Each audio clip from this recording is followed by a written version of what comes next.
Bismillahirrahmanirrahim. Assalamualaikum warahmatullahi wabarakatuh. Bismillah, walhamdulillah, wassalatu wassalamu ala rasulillah, wa ala alihi wa ashabihi wa man tabi'ahu bi ihsanin ila yaumil qiyamah. Amma ba'du. Rabbis rohli sadri wa yassirli amri wahlul 'uqdatam min lisani yafqahu qawli. Halo, apa kabar teman-teman semuanya? Kembali lagi bersama Ana Malik Abdul Jabar atau Kak Malik ya. Kembali lagi dalam serial Idola Anak Muslim. Nah, teman-teman semuanya, semoga selalu dalam lindungan Allah Subhanahu wa Ta'ala, selalu dalam naungan magfirah serta rahmatnya. Untuk pertemuan kali ini, ya, masih kita membahas 10 orang sahabat yang dijamin oleh Rasulullah SAW masuk surga. Kemarin kan kita sudah bahas tentang sahabat Ali radhiyallahu anhu ya. Yang mana di pembahasan sebelumnya Ali radhiyallahu anhu ini bagaikan Nabi Harun untuk Nabi Musa. Dalam artian Ali ini selalu mendampingi Rasulullah SAW dalam dakwahnya. Nah, lalu selanjutnya sahabat yang ketiga dari serial Idola Anak Muslim di buku yang pertama ini, yaitu kita akan membahas salah satu sahabat yang tidak kalah keutamaannya, sangat banyak sekali dan memiliki beberapa julukan yang diberikan langsung oleh Nabi Muhammad SAW, yaitu adalah sahabat Thalhah bin Ubaidillah. Check it out. Nah, teman-teman, di serial Idola Anak Muslim ini, di 10 orang sahabat yang dijamin masuk surga, di sahabat ketiga ini adalah Thalhah bin Ubaidillah radhiyallahu anhu. Potret seorang syahid. Nah, ya, kenapa beliau dijamin masuk surga? Karena Rasulullah sendiri menyebutkan bahwa Thalhah bin Ubaidillah ini adalah seorang syahid, ya.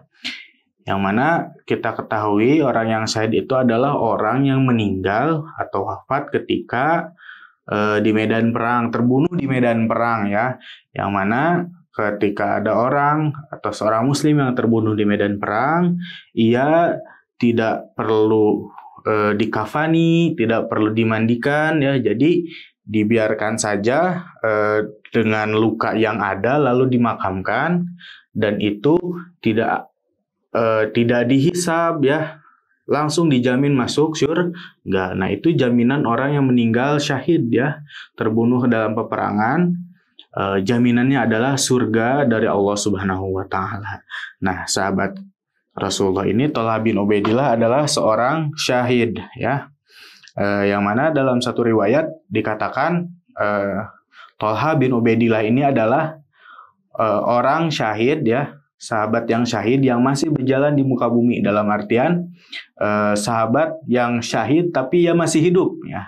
Sahabat ini sudah dijamin syahid, nah tapi masih hidup di muka bumi. Nah, inilah Thalhah bin Ubaidillah.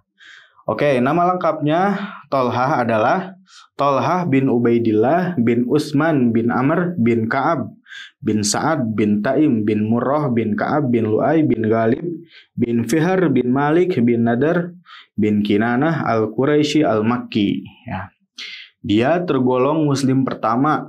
Nah, jadi sahabat Thalhah ini adalah di antara as-sabiqunal awwalun ya, orang-orang yang pertama menjawab panggilan Islam. Nah, jadi kisah keislamannya itu ketika Thalhah bin Ubaidillah masih berusia muda ya, seorang pemuda mungkin kisaran usia 20-30 tahun ya. Beliau ini melakukan perdagangan seperti umumnya masyarakat Mekah, yaitu berdagang ke Syam ya. Lalu dalam perjalanan ketika ke Syam, beliau singgah di Buhairo, salah satu daerah di perjalanan menuju Madinah, itu daerah mana Buhairo, dan bertemu dengan salah seorang pendeta yang bertanya kepada kafilah dagang dari Mekah, menanyakan apakah ada orang yang bernama Muhammad bin Abdullah. Nah, orang yang dia itu mengaku atau mengikrarkan dirinya sebagai nabi ya. Nah, kalau sudah ada, maka pendeta itu menyarankan untuk menjawab atau mengikuti Nabi tersebut, mengikuti Muhammad. Nah, yang mana kalau mengikuti Nabi tersebut akan selamat dunia akhirat, dan ya dijelaskan berita-berita tentang kenabian tersebut ya oleh pendeta tersebut. Nah, sahabat Thalha bin Ubaidillah ini ketika mendengar hal tersebut dari pendeta tadi, ia merasa penasaran ya, merasa terpanggil ya hatinya. Lalu di tengah perjalanannya ini ketika ingin berdagang, dia tidak sampai ke Syam, tapi dia kembali lagi ke kota Mekah karena saking penasarannya apakah hal tersebut benar atau tidak. Lalu beliau bergegas untuk kembali ke Mekah, dan ketika sampai di kota Mekah, ia bertanya kepada kerabatnya, kepada keluarganya, apa saja berita-berita atau kabar-kabar yang aku lewatkan selama aku melakukan perjalanan ke Syam ya. Karena perjalanan dari Mekah ke Syam itu kurang lebih menghabiskan waktu 2 bulan ya pada saat itu. Jadi wajar saja dalam perjalanan itu, berarti kalau bolak-balik kurang lebih menghabiskan waktu selama 4 bulan. Jadi Thalha bin Ubaidillah banyak kehilangan momen-momen atau kabar-kabar selama ia meninggalkan kota kelahirannya. Nah, lalu diberitahulah oleh kerabatnya atau keluarganya ini bahwa ada salah seorang ya yang bernama Muhammad bin Abdullah bin Abdul Muthalib yang dia mengaku menjadi seorang nabi ya, dan sudah ada beberapa orang yang mengikuti ajakan dari Nabi Muhammad. Nah, berarti ternyata apa yang disampaikan pendeta tadi betul ya tentang kenabian Nabi Muhammad. Nah, lalu Thalha bin Ubaidillah ini mencari informasi lagi, dan diketahuilah bahwa sahabatnya pula ya yang bernama Abu Bakar As-Siddiq ya. Jadi Abu Bakar As-Siddiq ini adalah orang pertama masuk Islam dan merupakan sahabat Nabi yang juga sahabat dari Thalha bin Ubaidillah. Nah, karena Abu Bakar ini sudah kita ketahui bersama bahwa beliau adalah orang yang paling jujur ya, orang yang dipercaya, tidak mungkin mengada-ngada gitu ya, dan orang yang baik. Jadi ketika mendapati kabar bahwa Abu Bakar masuk ke dalam agama Islam, Thalha bin Ubaidillah segera menemui daripada Abu Bakar As-Siddiq, lalu bertanya tentang Islam ya bagaimana. Lalu Abu Bakar pun menjelaskan apa itu Islam, bagaimana Nabi Muhammad SAW mendapatkan wahyu dan lain sebagainya. Nah, setelah itu Thalha bin Ubaidillah pun bercerita tentang peristiwa ia ketika berangkat ke Syam ya, ketika bertemu dengan pendeta di Buhaira. Beliau menyampaikan apa yang dia dapati di sana, yaitu ada pendeta yang seperti ini dan seperti itu. Nah, sehingga apa ya istilahnya, ada kecocokan gitu ya, ada kecocokan kabar. Nah, maka setelah itu Thalha pun yakin dengan kenabian tersebut, lalu diajaklah oleh Abu Bakar untuk menemui Nabi Muhammad SAW. Nah, itu awal bagaimana Thalha bin Ubaidillah masuk ke dalam agama Islam ya. Karena orang yang pertama masuk Islam, dan kita ketahui juga bahwa pada masa awal-awal keislaman itu umat Islam banyak ditindas ya oleh kaum Quraisy karena meninggalkan agama nenek moyang ya, tidak terkecuali Thalha bin Ubaidillah ini ya, yang awalnya beliau itu adalah salah seorang orang yang terpandang ya di kabilahnya karena merupakan saudagar kaya ya, yang masih muda juga, dan dari keluarga terpandang gitu ya. Keluarganya pun berharap bahwa Thalha bin Ubaidillah ini adalah akan menjadi pemimpin kabilah di Quraisy ya, menjadi pembesar di Quraisy ya. Tapi sangat disayangkan Thalha bin Ubaidillah ini malah mengikuti Nabi Muhammad SAW, dan keluarga besarnya pun banyak yang kecewa akan hal tersebut. Hingga dikisahkan pada suatu ketika terdapat ada arak-arakan ya, atau apa ya, ada segerombolan lah gitu, gerombolan orang Quraisy yang sedang mengarak dua orang pemuda yang tangannya itu dibelenggu ya, atau diikat mungkin. Nah, dua orang ini adalah Abu Bakar dan Tolha bin Ubaidillah. Nah, kedua orang ini dibelenggu dan diarak keliling kota ya.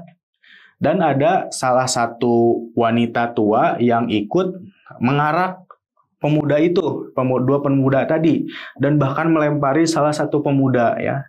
Lalu ternyata diketahui bahwa perempuan tersebut adalah ibunda dari Tolha bin Ubaidillah radhiyallahu anhu. Saking kesalnya, saking tidak ridhonya anaknya masuk agama Islam, ibunya pun sampai ikut menyiksa anaknya sendiri ya, karena masuk Islam. Nah, itu perjuangan yang sulit, yang sangat besar seorang Tolha bin Ubaidillah dalam memegang syariat agama Islam. Lalu selanjutnya sahabat Tolha bin Ubaidillah ini merupakan ahli Badar ya. Ahli Badar itu adalah orang-orang yang ikut hadir dalam peristiwa Perang Badar ya dari kaum muslimin, yang mana pada saat Perang Badar berlangsung ada sekitar 300 lebih kaum muslimin ya, orang-orang Islam melawan 1000 kaum kafir Quraisy ya. Dan kita ketahui juga bahwa di Perang Badar ini kaum muslimin mendapat kemenangan. Dan kaum muslimin yang 300 orang lebih ini dijamin akan masuk surga ya, karena mengikuti Perang Badar ini. Dan salah satunya adalah Tolha bin Ubaidillah. Tapi pada saat peperangan Badar ini, Tolha bin Ubaidillah tidak mengikuti peperangan, karena sebelumnya Tolha bin Ubaidillah ini diutus oleh Nabi SAW untuk mengintai keadaan musuh di beberapa titik ya. Jadi ketika Tolha bin Ubaidillah ini diutus untuk mengintai, dan di Badar terjadi peperangan sehingga dia tidak sempat untuk mengikuti perang Badar tersebut. Tapi di sini Rasulullah mengkategorikan Tolha bin Ubaidillah sebagai salah satu ahli Badar, dan juga memberikan ghanimah atau harta rampasan perang dari perang Badar tersebut, dan Tolha bin Ubaidillah mendapatkan bagian dari ghanimah tersebut. Nah, lalu selanjutnya dari kisah heroik yang paling terkenal dari Tolha bin Ubaidillah ini andalah kisah ketika berkecamuknya perang Uhud ya.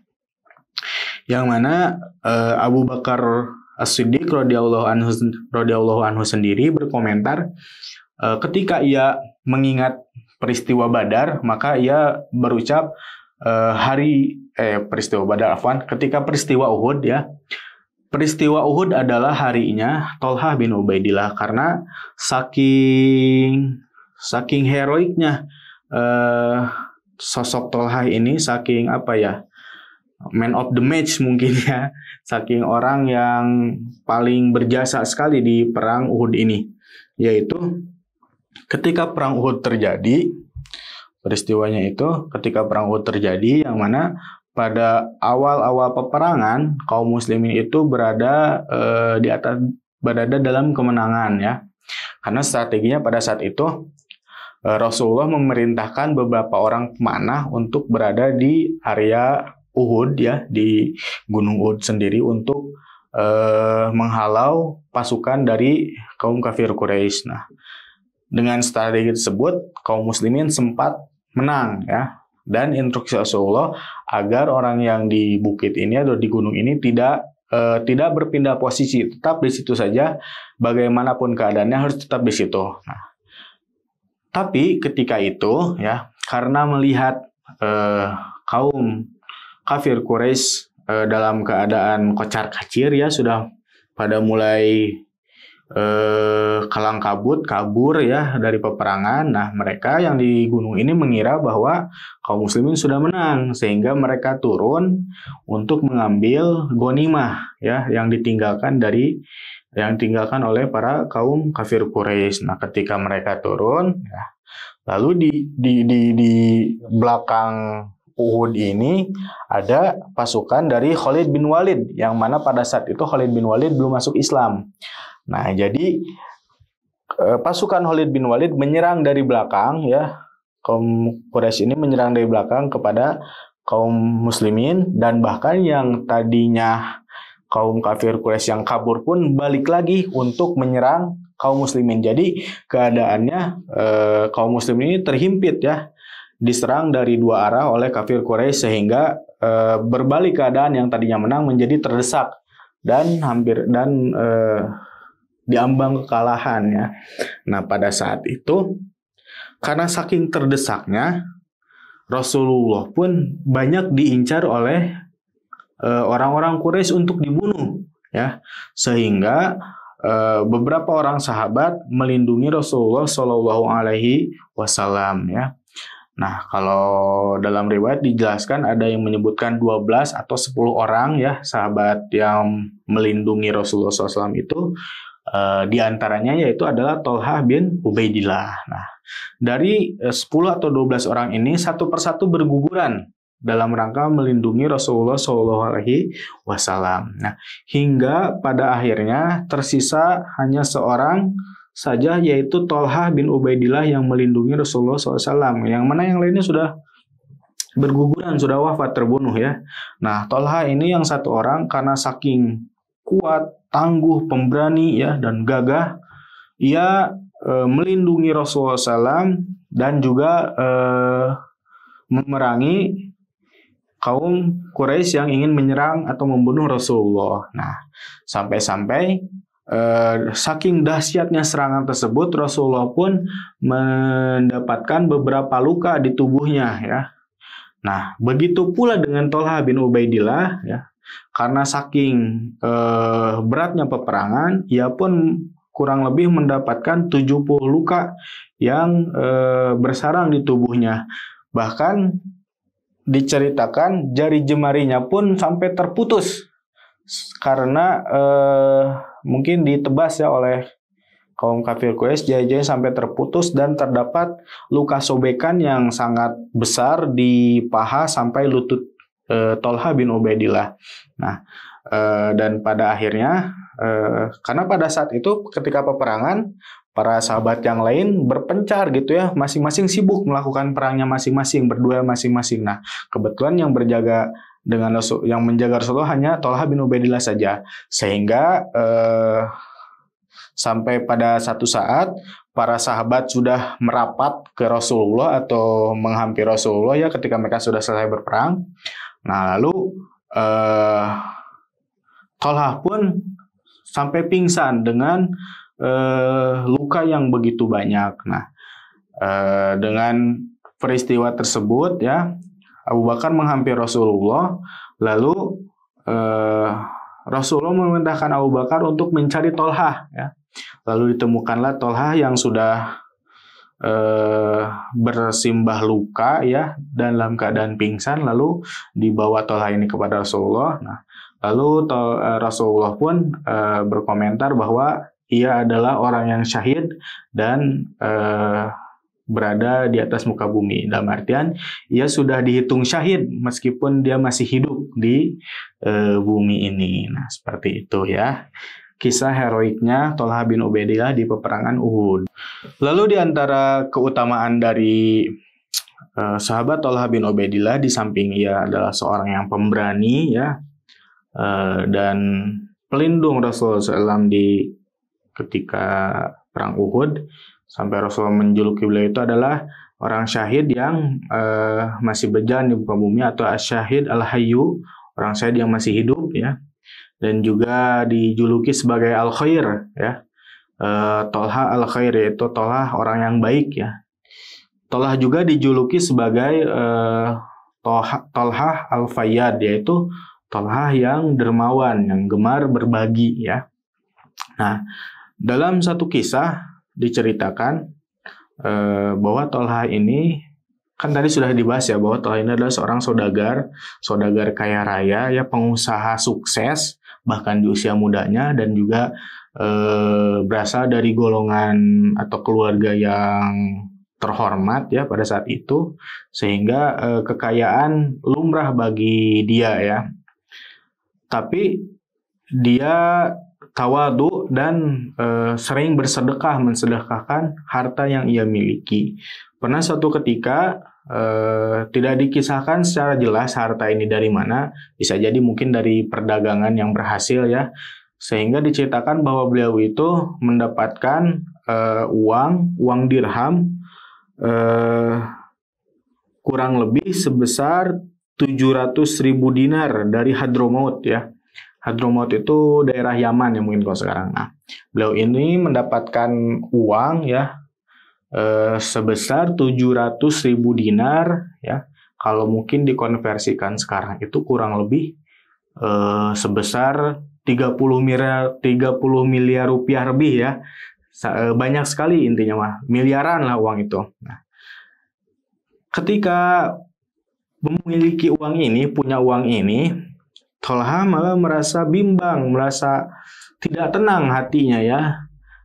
Di suatu malam, ya tidak bisa tidur memikirkan harta tersebut, memikirkan uang itu. Nah, lalu ia bercerita kepada istrinya, ya untuk apa uang ini, mau diapakan uang sebanyak ini katanya. Lalu istrinya memberi nasihat ketika suaminya merasa kebingungan ini ya. Istrinya menyarankan daripada terus gelisah seperti itu, sebaiknya bagikan uang itu kepada sahabat-sahabatmu ya. Nah, di sini ada percakapan ya. Istrinya ini bertanya, "Ada apa wahai suamiku? Kenapa engkau terlihat sangat gelisah?" Nah, Tolha menjawab, "Apa yang harus kulakukan dengan uang ini?" Nah, yang 700.000 dinar tadi ya, 30 miliar lebih. Nah, apa yang harus kulakukan? Kata Tolha bin Ubaidillah. Mungkin kalau kita mah punya uang segitu, wah ini aji mumpung mungkin ya, beli kendaraan, beli pakaian yang bagus, makan yang mahal-mahal, yang enak-enak, gadget mungkin pakai yang keluaran terbaru ya, rumah juga buat senyaman mungkin. Nah, tapi berbeda dengan sahabat Tolha ini, ia malah merasa risau memiliki uang sebanyak itu ya. Lalu istrinya memberikan saran, daripada gelisah terus seperti itu, sebaiknya bagikan uang itu kepada sahabat-sahabatmu. Saran istrinya, semoga Allah merahmatimu, kamu benar-benar wanita yang diberi taufik, putri dari pria yang diberi taufik. Nah, dan for your information juga ya, FYI, istri dari Tolha bin Ubaidillah ini salah satunya adalah anak dari atau putri dari Abu Bakar As-Siddiq. Jadi saudari perempuannya Aisyah radhiyallahu anha ya. Jadi Abu Bakar As-Siddiq ini selain sahabat dari Tolha bin Ubaidillah juga merupakan mertua bagi Tolha bin Ubaidillah. Maka di sini Tolha mengatakan bahwa istrinya itu adalah seorang wanita yang diberi taufik, putri dari pria yang diberi taufik, yaitu Abu Bakar As-Siddiq radhiyallahu anhu. Tolha lega dan mengikuti saran istrinya, maka dia membagikan harta itu kepada sahabat. Lalu disisakan 1.000 dinar untuk keluarga. Istrinya ridho dengan sikap suaminya. Nah, ketika membagikan hartanya ini pun kejadiannya itu, jadi ketika sudah diberikan saran tersebut, Tolha menyiapkan wadah ya, atau mungkin nampan ya. Lalu ditaruhlah uang dinar tersebut di nampan-nampan, lalu dibagikan kepada sahabat-sahabatnya, kepada orang-orang, dan kepada fakir miskin ya. Lalu keluarganya pun mengingatkan, apakah engkau akan menghabiskan ini semua untuk dibagikan katanya.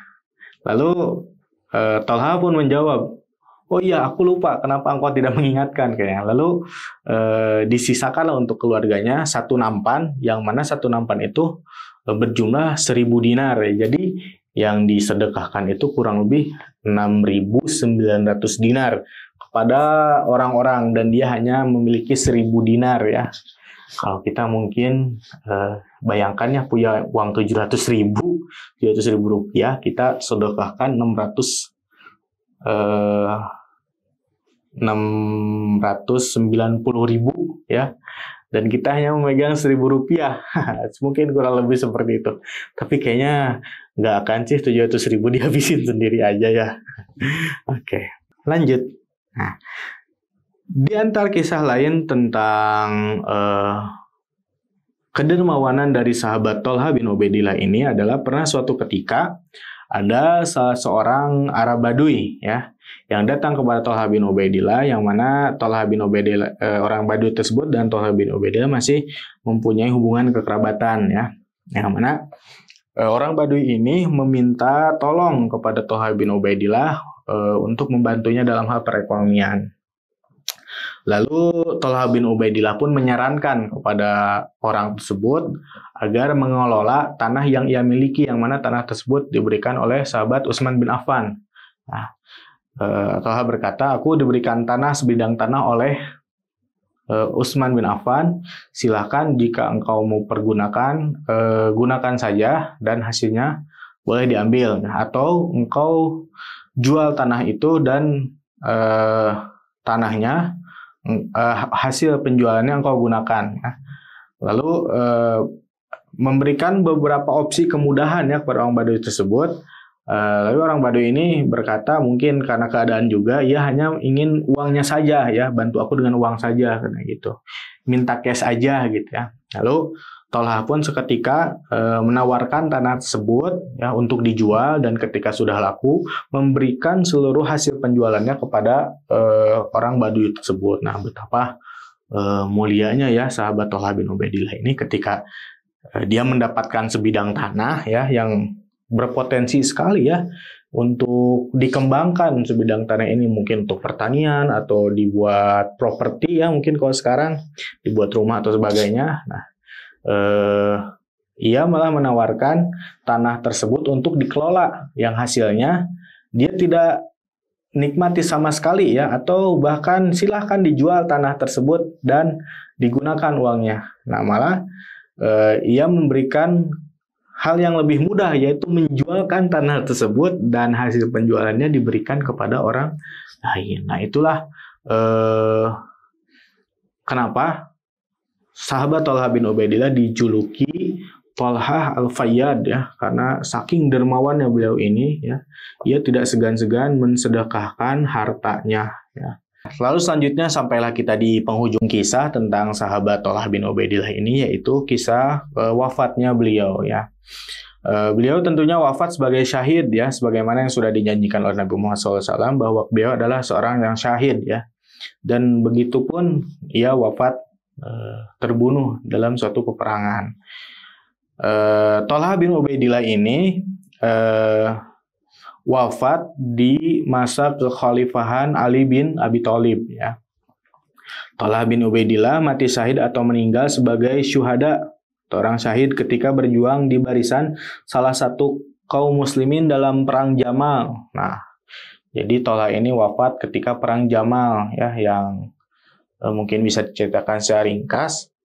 Perang Jamal ini terjadi karena munculnya kesalahpahaman antara beberapa kelompok kaum muslimin ya, karena ketika itu ada beberapa kelompok yang mengusulkan untuk mengkisos para pembunuh dari sahabat atau khalifah Utsman bin Affan. Nah, satu kelompok ini menginginkan ditegakkan keadilan untuk mengkisos orang yang sudah membunuh khalifah Utsman bin Affan, tapi di kelompok lain tidak usah seperti itu dan dimaafkan saja lah seperti itu. Nah, lalu ada kelompok juga yang menggembosi atau memprovokasi hal tersebut ya.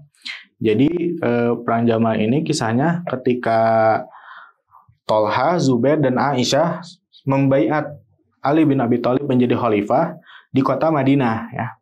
Lalu setelah itu Thalhah beserta Zubair dan Aisyah kembali ke Mekah ya, dan Ali berada di Madinah ya. Lalu ada yang mensurati tiga tokoh ini supaya tiga tokoh ini adalah yang termasuk menuntut keadilan atas pembunuhan Khalifah Utsman bin Affan ya. Lalu ada kelompok provokator yang memprovokasi Thalhah ini, mengatakan, ayo kita mendukung untuk kisos atas pembunuhan Utsman bin Affan katanya. Dalam artian untuk kembali istilahnya mendemo lah itu ya, mendemo kepada Ali untuk ditegakkan kisos bagi pembunuh Utsman bin Affan. Nah, Lalu Ali pun disurati juga atau diprovokasi oleh kelompok provokator itu mengatakan bahwasanya Tolha, Zubair, dan Aisyah mengadakan atau mengajak untuk berperang karena tidak setuju dengan keputusan Ali tidak menghukum orang yang sudah membunuh Utsman bin Affan. Lalu sehingga keluarlah dua kelompok ini di suatu daerah.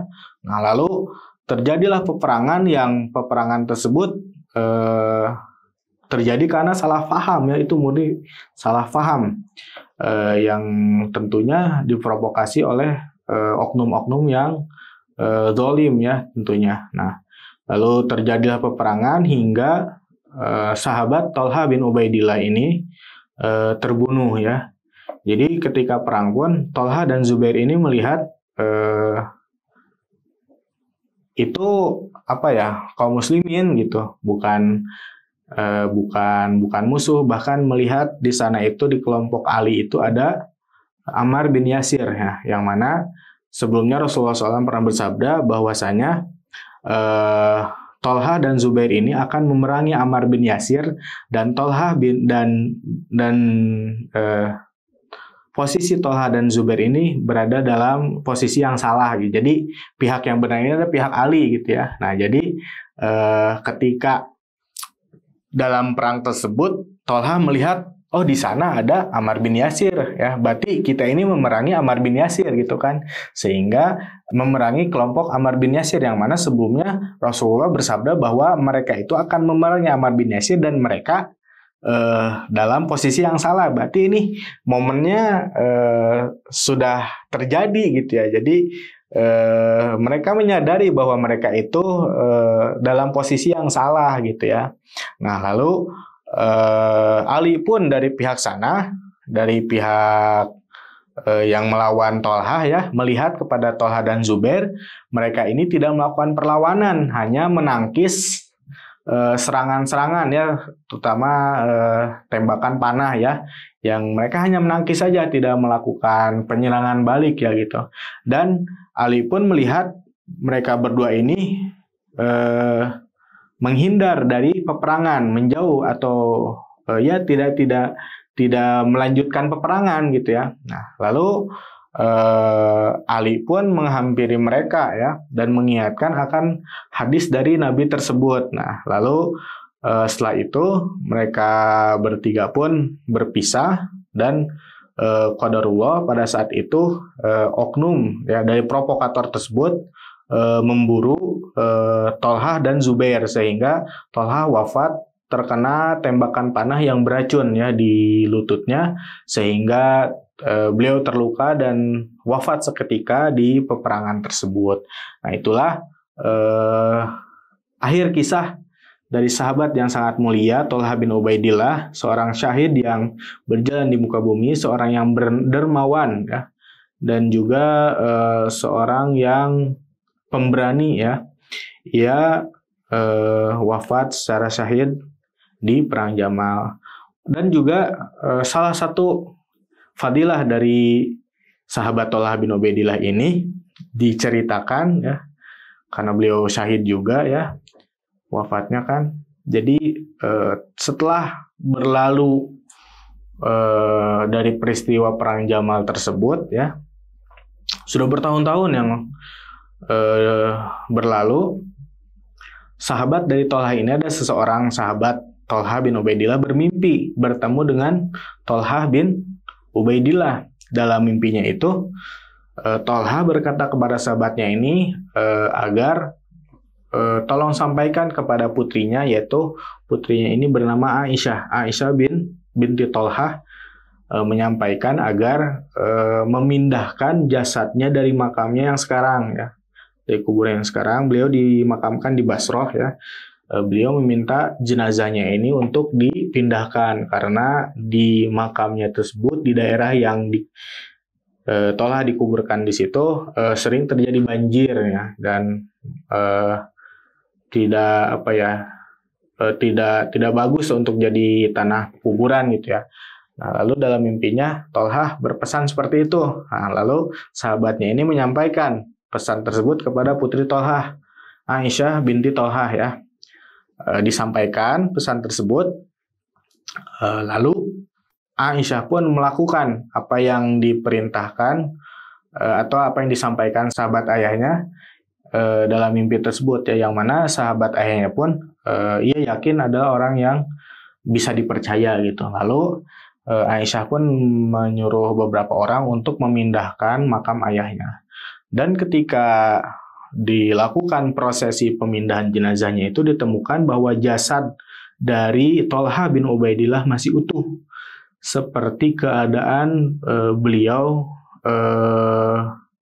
ketika baru terbunuh. Bahkan darahnya pun masih mengalir dengan darah yang segar gitu, masih merah, seperti itu kurang lebih. Dan janggutnya pun terlihat hanya beberapa saja yang sudah memutih gitu ya, dalam artian jasadnya ini betul-betul utuh gitu, tidak termakan oleh rusaknya tanah gitu ya, tidak rusak oleh tanah gitu, meskipun sudah berlalu 30 tahun yang lalu kurang lebih dari wafatnya itu. Nah, itu membuktikan bahwasanya kelebihan dari sahabat Thalhah bin Ubaidillah, dan juga bukti bahwasanya Allah betul-betul menjaga orang yang meninggal dalam keadaan peperangan atau orang yang syahid ya.